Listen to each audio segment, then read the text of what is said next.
Welcome back to Dates and Mates. I am here with answers for you. You know, I don't just bring on any experts. I bring on the creme de la creme of experts in the topic that we're discussing. And today, it's a really important one, addiction and relationships, especially during the time of the holidays. So I have joining me Dr. Cali Estes. She's an addiction therapist and a life coach who specializes in harm reduction and uses holistic approaches to treat addiction as well as mental health conditions that are holding her clients back from reaching their full potential. She's been on so many media outlets, CNN, NBC, CNBC, CBS, Fox, LA Times, so many places that she shared her wisdom. And now I'm so excited to bring her here today to the Dates and Mates show to share her wisdom with you. Please give big smooches to Dr. Cali Estes.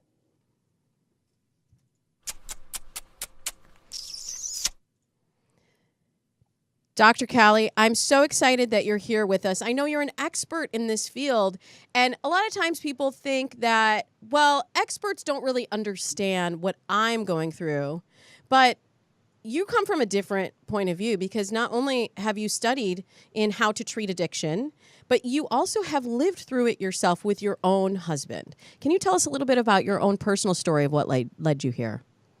Sure. So my background is I'm a food addict first, and then I became addicted to diet pills. So not only am I in the industry as an addiction professional, I also have personal experience. And then when I met and married my husband, he was in recovery for cocaine. He was doing really well. And he all of a sudden found Oxycontin, which turned into a heroin addiction. And he ended up getting Narcan twice when we were married. So I got firsthand experience not only doing what I do with clients, but dealing with him as he's going through his addiction to heroin. So, okay, were you doing this work before you met your husband, or before he had these issues? I've been doing this for 25 years. This is my background, my knowledge base. I've always done addiction. So how do you handle that as someone that's doing this professionally when you're sort of taking your work home? Do you treat him in the same way that you would a client? It must be totally different. Yeah. So what I did in the beginning was I was like, okay, I'm going to keep this contained. I'm going to handle this myself. And of course that doesn't work. So you have to bring in other professionals. So I brought in a recovery coach. I brought in a therapist. We brought in a sober companion. We took him out to Colorado and detoxed him on cannabis. We did everything that I would do with my client with a full team. So, and it didn't work right away. So it took several years of us continuing the process to get him where he needed to be.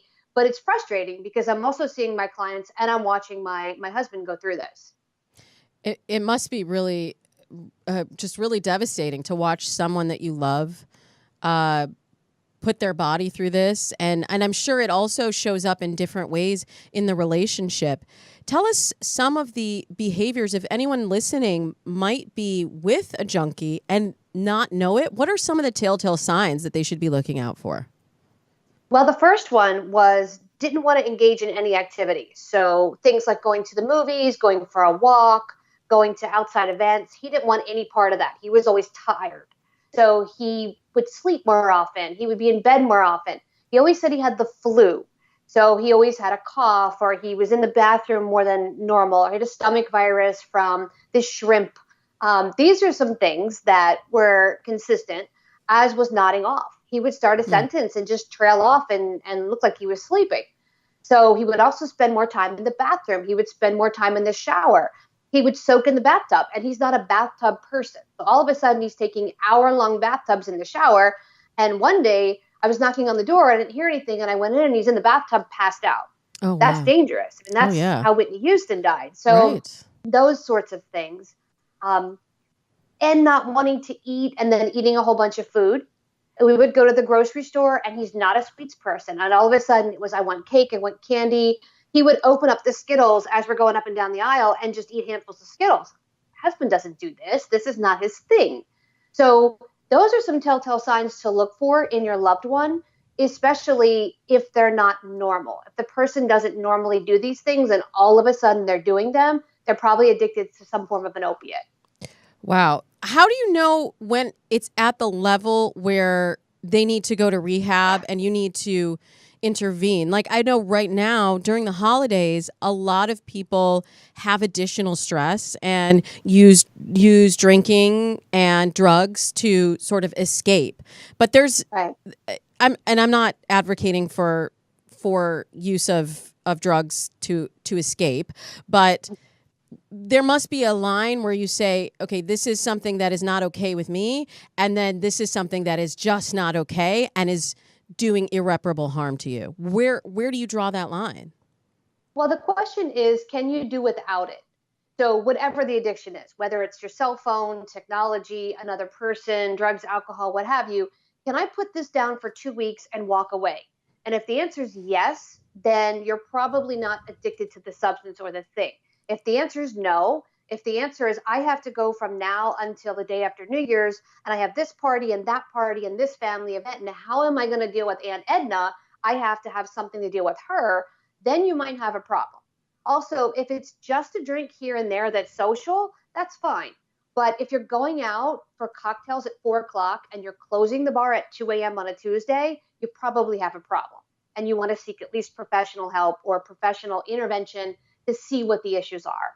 So let's talk about that process because someone very close to me is deals with addiction, and when we talk to her about getting help, it's always, well, I'll do it after. Like Right. after I lose 15 pounds, then I'll do it. Or after I have this important date, then not like date going out date, but like this important event. I need the drugs and alcohol to get through that. But then after I'll go. And then of course that day never comes. The day when they'll go never comes. How do you encourage someone to get help if they are deferring it or they feel like they are not really that bad? So that person is fearing abstinence because it's like going on a diet, right? We all say, I want to lose 10 pounds. I'm going to go on a diet on a Monday. I don't know why we picked Monday, but we all pick Monday. I just picked tomorrow. Whatever day is tomorrow, that's the day my diet starts. So the day before, we generally go out and we pig out, right? We have donuts and we have pizza. We have all of this stuff, knowing that tomorrow we're going to be on a diet. Well, the problem is your mind goes, I can never eat donuts again, or I can never eat donuts for the next 3 weeks. No pizza and no carbs, and you get overwhelmed. So most people fail the diet day 3 because they're saying, I don't want to say I can never have this again. So dealing with her, I would sit her down and say, let's not look at abstinence. Let's look at harm reduction. Let's look at lessening the amount of alcohol you have so you can get through the holidays without not being totally smashed and feeling detox symptoms. This is a different approach. Yeah, this is a very different approach because I've always heard of it being like all or nothing. Like if you're addicted to heroin, say, then it's not really okay for you to say no to heroin, but then you're still drinking or you're smoking or you're doing something else that's an unhealthy outlet for you.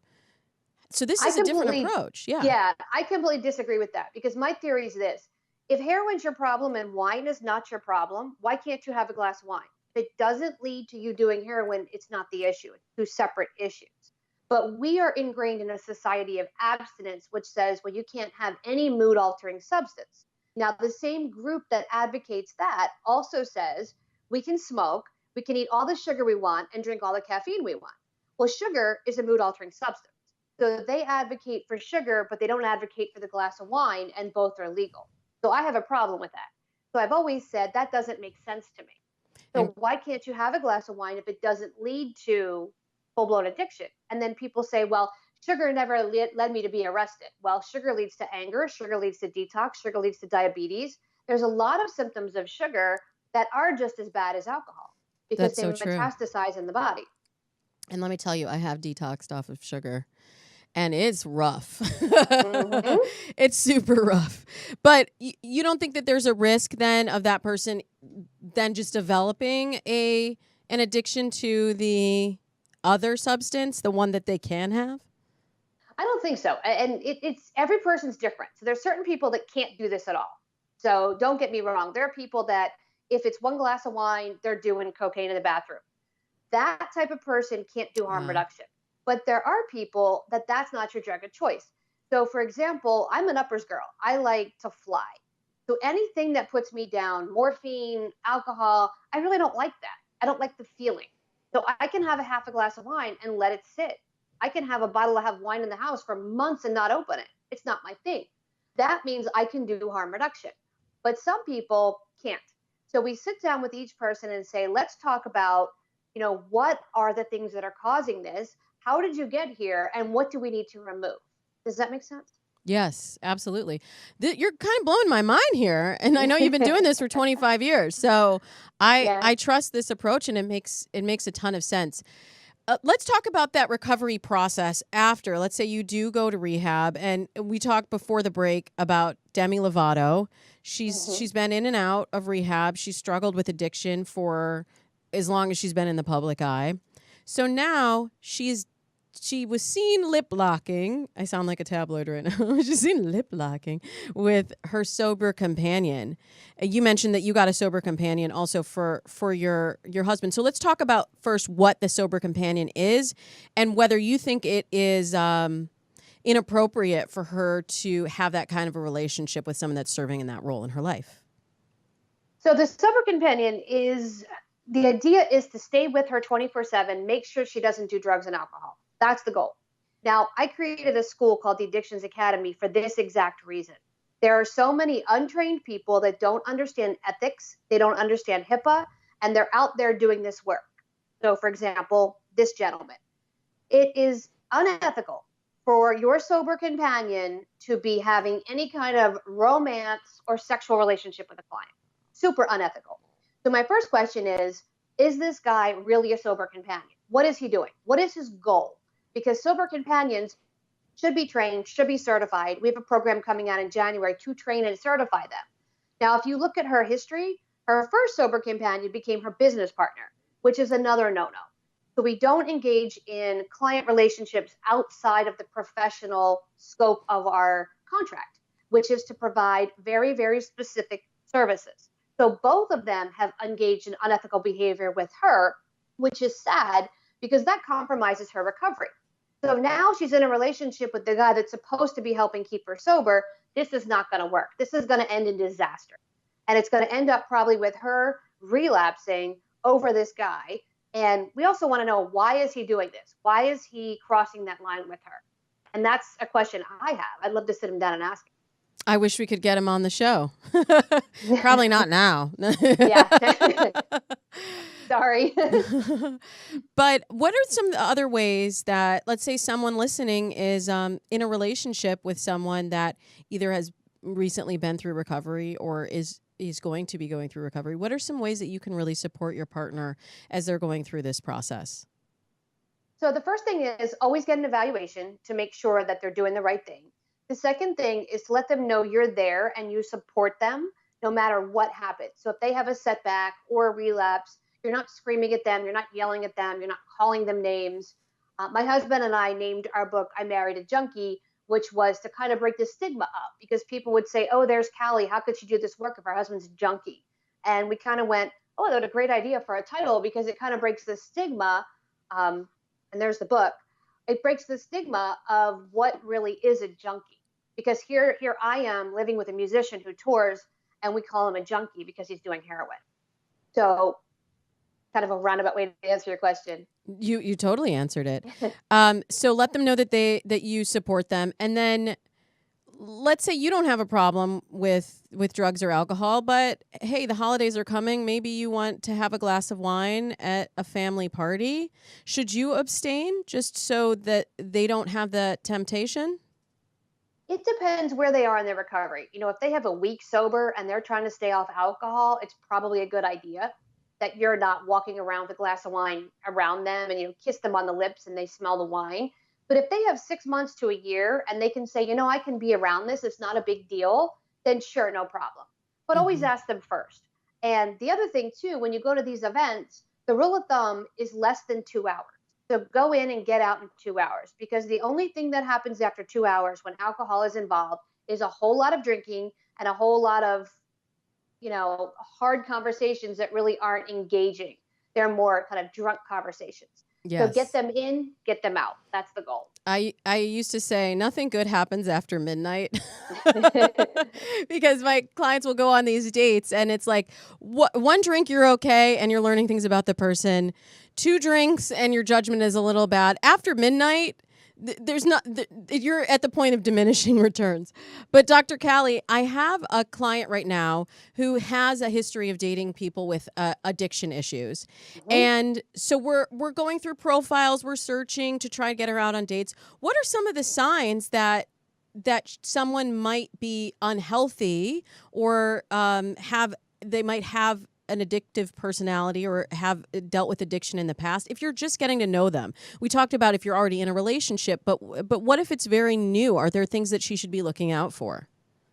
Sure. So when they go on the date, certain things she wants to look for is how many drinks he has or he or she has. Is it multiple drinks in the hour? Because if he's, slamming cocktails and slurring his words, he might have an alcohol addiction. If he gets up from the table and goes to the bathroom every 20 minutes, he probably has something going on in there as well.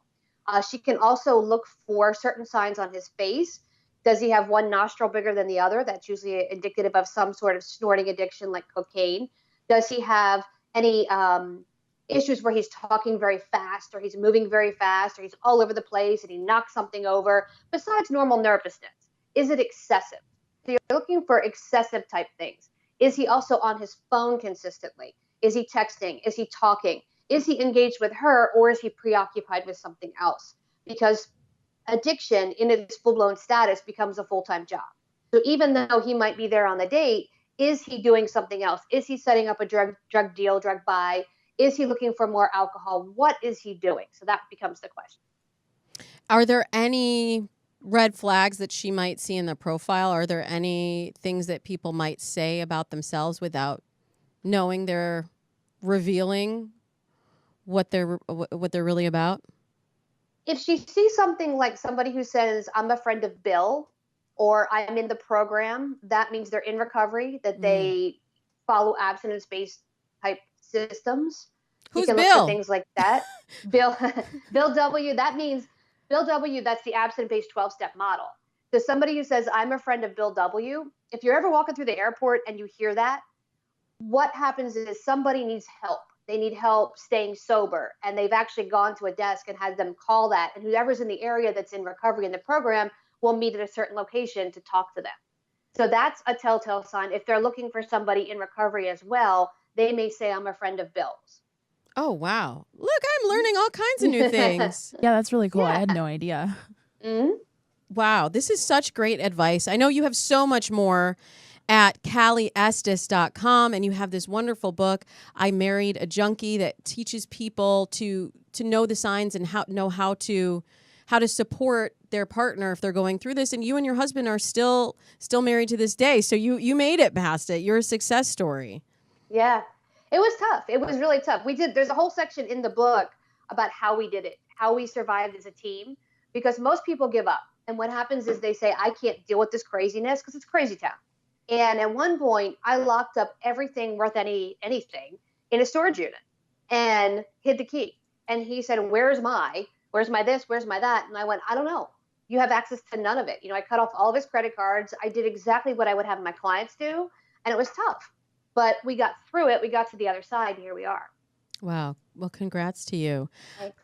I know this is just the tip of the knowledge base that you have. So I'd like to move into our next segment because a lot of our listeners have questions and I know you have answers. So let's do it. Technically dating. Okay, this listener says, Dr. Cali Estes, my past relationships have been really codependent. It seems like one day will be really easygoing, and then the next I've spent every minute with them and every weekend, and it gets unhealthy. I'm starting a new relationship with someone I really like, and I need some tips on how to maintain my independence. Now, I'm sure that you deal with this in your practice of people that have challenges with addiction. Codependence does sometimes go hand in hand with that, doesn't it? The codependent personality wants to fix the other person. So generally what happens is they pick somebody who's slightly damaged or not altogether put together, and they say, how can I make them better? And then they become the project. So it goes from a healthy relationship, going out, having a good time, to all of a sudden, I need to be over there. I need to be talking to them. I need to go to the movies with them. I need to be around them 24/7.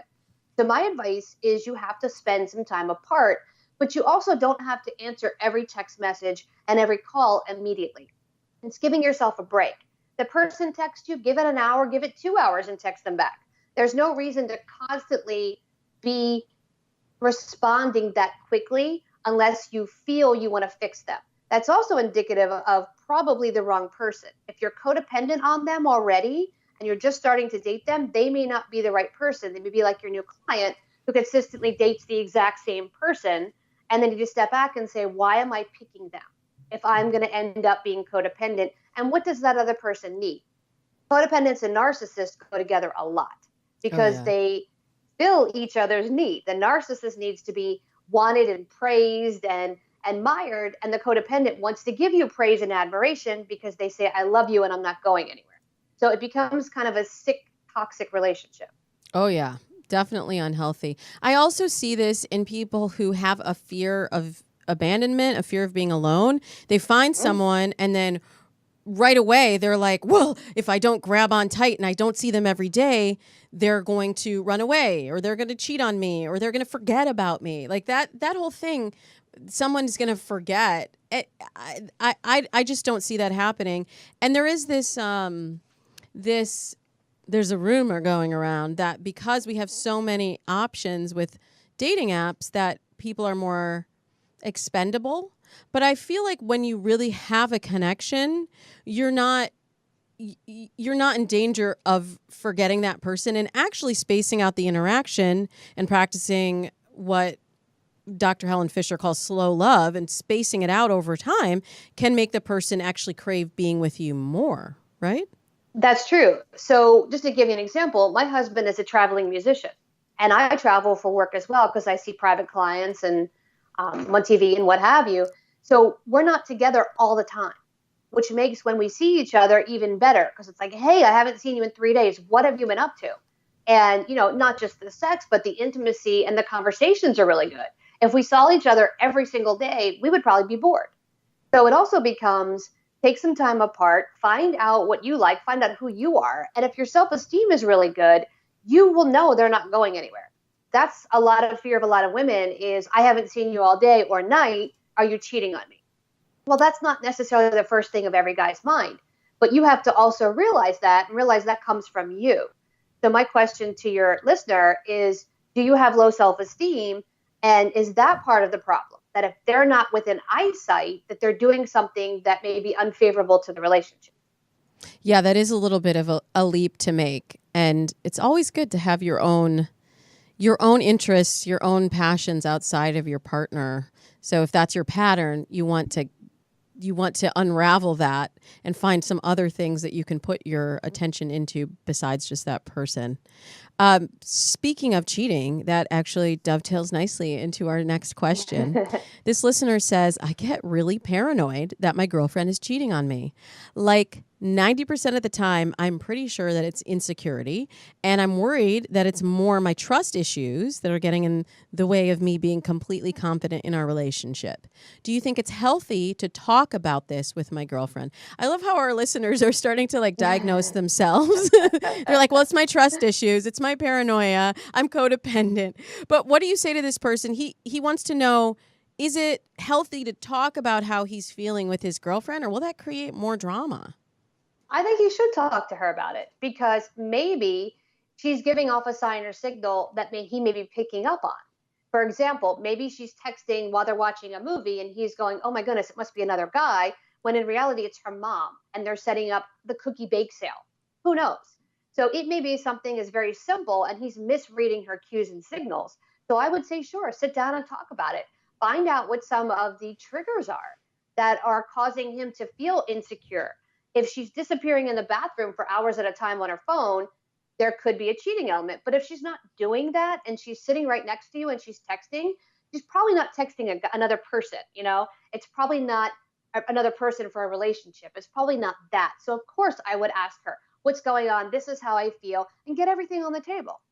Once it's out there, it may alleviate his concern, and he may say, wow, I'm just creating things that aren't there.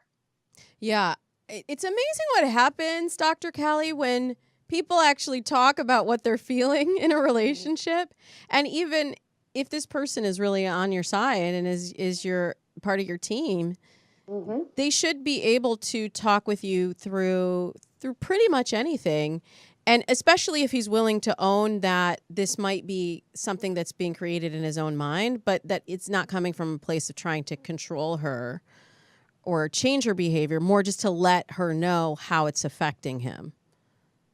Absolutely. And it could be something as a simple fix where she says, wow, I'm just going to talk to my mom every night at 7.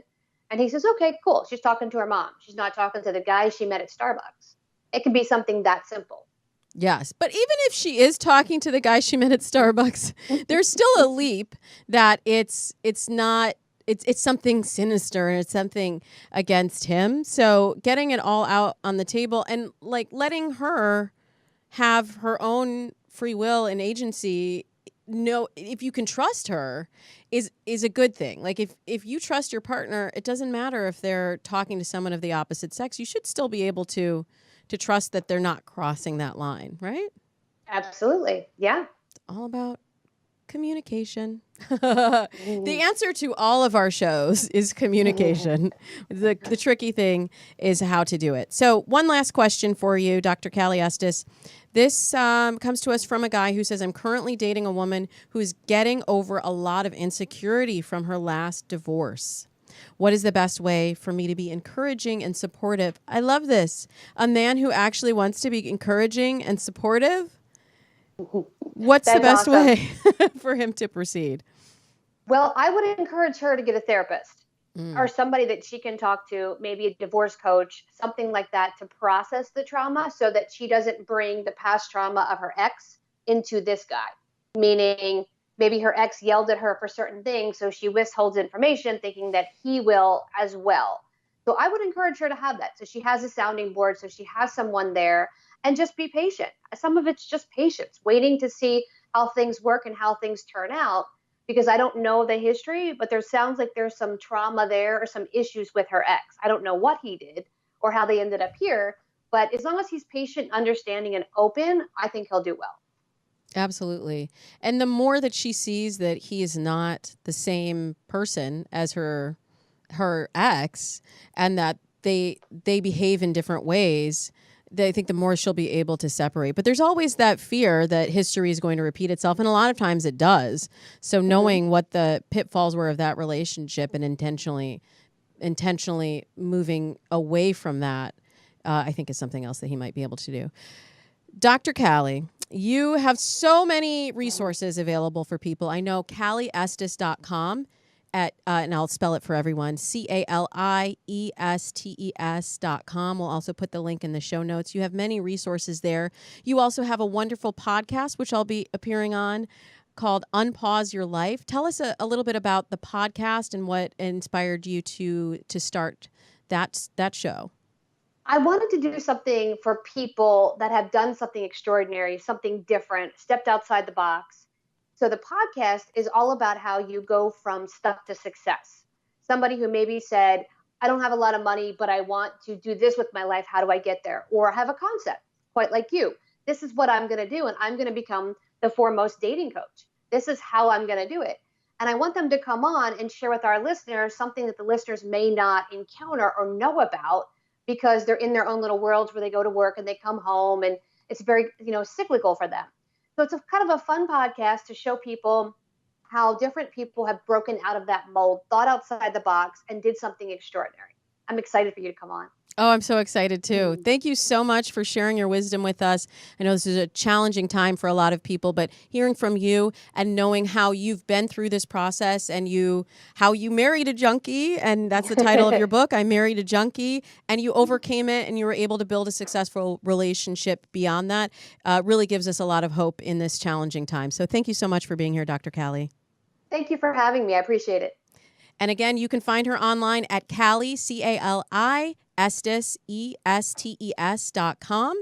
And she's also on Facebook at Dr. Cali Estes Official, or on Twitter at The Addictions Co., The Addictions CO. And follow her and get more of this advice, and definitely check out the Unpause Your Life podcast. Since this is sort of our holiday season show, I wanted to hop in the time machine. All of our fans that have been listening for a long time and maybe have left us a review on iTunes, they know about the romance rollback. We like to look at traditions gone by, and today we're going to talk about the history of holiday engagement.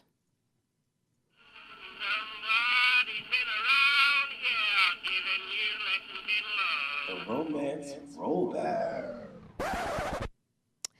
According to wedding experts and social media sites, Christmas Eve and Christmas Day are the most popular days of the year to pop the question, followed by New Year's Eve and New Year's Day. So there might be a lot of you right now who are thinking about doing it, who are wondering, is this the right time? But we looked back in history and we found out some interesting facts. Turns out the average cost of an engagement ring in the United States is just over $6,000. That is quite an investment, but I want to know if you're protecting your investment. So let me tell you this really key piece of information. When you give someone an engagement ring, it's considered a conditional gift based on the marriage taking place. So I give you an engagement ring. It is, in a way, sort of a contract that you are going to marry me. It is a conditional gift, and the terms of giving it, you have to abide by, right? But if the engagement is broken, since it is a conditional gift, traditionally speaking, the ring is supposed to go back to the person who gave it to you. I was just thinking of a story, producer Leo, of someone I know that got engaged and the engagement got broken off. And then he was like, can I just give this ring to the next girl? Oh, God. And I'm like, no, you got to melt that one down and get something else. Or Oh like, my gosh, because what like, if she found out? Like, oh my gosh. No. And the funniest thing is that it was a family heirloom. So it was like his grandmother's ring. And then he passed that on to his first fiance. And then that didn't work. And he was like, can I just, but sometimes you got to start fresh. And I believe that the energy also travels with the ring. Okay. So you can get it back. You can demand it back. Like, as in, you can even go to court and say, I gave her this engagement ring, and so I deserve it back. Unless, my friends, it is given on Christmas, Valentine's Day, or their birthday. Because when you give a gift on those days, they are typically classified as more traditional gifts. And when we look back in history, the majority of the courts have allowed the receiver to keep it. That means that people are asking for the ring back. They are going to court for it, and they are losing. So if you're thinking about getting engaged, I would say maybe think twice about doing it Christmas Day or Christmas Eve, unless you know for a fact it's going through. Maybe New Year's or New Year's Day, New Year's Eve or New Year's Day would be the better bet, because, hey, then you can still get it back and cash it back in if it doesn't go through. But I'm hopeful. I am hopeful for all of you that you get everything you want in love. If you are getting engaged, congratulations. We are big believers in love. And so hopefully all the resources that we've given you throughout all of this year of Dates and Mates give you the tools you need to be successful in love.